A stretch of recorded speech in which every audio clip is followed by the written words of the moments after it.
Okay, thank you. A journalist with The Atlantic claims top Trump administration officials accidentally sent him war plans. That's right. Editor-in-chief Jeffrey Goldberg says he was included a group chat where officials talked about military strikes in Yemen. Now, others in the chat included Vice President Vance. Nebraska Representative Don Bacon says his primary concern is U.S. adversaries who were likely monitoring devices.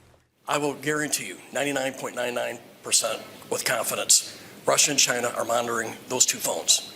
So I just think it's a security violation. And there's no doubt that Russia and China saw this stuff, within hours of the actual attacks on Yemen or the Houthis. So that's wrong. Officials with the National Security Council say they believe the messages look authentic.